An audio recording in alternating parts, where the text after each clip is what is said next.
Okay, I'm not sure if I've done a video like this yet. This is a video on fitting pistons into an existing new trumpet build. I'll go over the steps of what I actually do to fit pistons and kind of the process of doing that. Some companies will finish the instruments first and get them plated, and then they come back into the shop plated, and then they'll fit the slides and fit the pistons. I don't like doing that in that fashion. It's too easy to screw up an instrument in that fashion. So what I do is I get the instrument built, I get all the joints cleaned up and scraped, rough buffing is done so that it's cleaned up if it's going to be buffed, depending on the finish. And then I'll fit the first slide, third slide. I'll check the second slide and tuning slides to make sure that they're fit. I'll check the top and bottom caps to make sure that they're all fit correctly. And then I move on to the pistons. The pistons I make in-house, and after they're brazed and turned on the lathe, I then hone those all to 663.5 for the outside diameter, so that all the pistons going in all the trumpets are roughly within a half a thousandth, not even a half, a quarter of a thousandth, being the same size. Once the instrument is built and ready for honing, the honing that I'm doing is inside of each of the casing tubes. So it's internal honing. And I hone material away until I can just get the piston to slip through the valve body. As soon as it does that, I stop honing completely, and then it comes to this step where they're fit by hand. So this is a third valve. I usually start with 3, doesn't really matter, there's only 3 of them to do. The first step is to apply some grease, and this is anhydrous lanolin. I'm going to apply it to the valve body. You do not want to start with just lapping compound when you're doing a first lap of a valve. And you want to check the fit. I've got a handle that I'm holding onto the piston with, and what I'm looking for is just a little bit of resistance. And if I'm getting that, then I know that I'm pretty close to being in the ballpark. You don't want it to seize if you can help it. You have to be willing to kind of swallow your pride if you didn't hone it well enough, and go back out and hit it with the hone again if you need to. A little bit of this. And what I use to hone pistons or lap them in is lapping compound, and it's liquid. If you want to think about it, it's like liquid sandpaper. And I start with the stuff that's called 7A, and it's roughly a 700 grit. So it's pretty fine stuff. And I'm not going to lean into one side or the other side. I'm just going to continue to move the piston in and out and turn it as I'm going.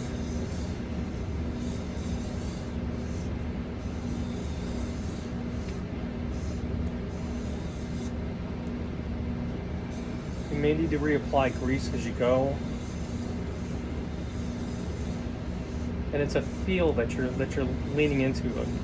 It's important that if you don't have trumpet players doing this job in your shop, you probably want to, since they know what it feels like to play a trumpet. It takes a little time to get used to doing this. You want to make sure that you're not leaning on one side or the other, or up or down in your strokes. You want to just make sure that you're doing nice and even passes.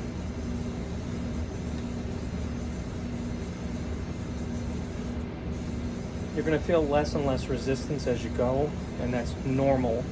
You have to know when to stop. You do not want to overlap your pistons because they'll leak, and they won't hold compression if you do that. So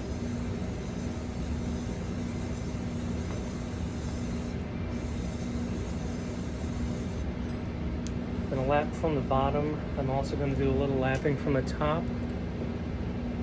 And I will apply grease. I'm not going to put any more lapping compound on it at this point. It doesn't need it.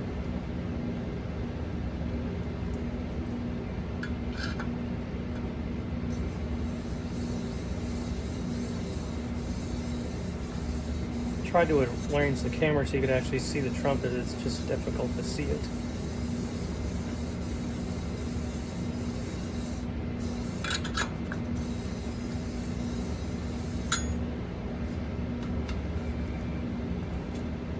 If done correctly,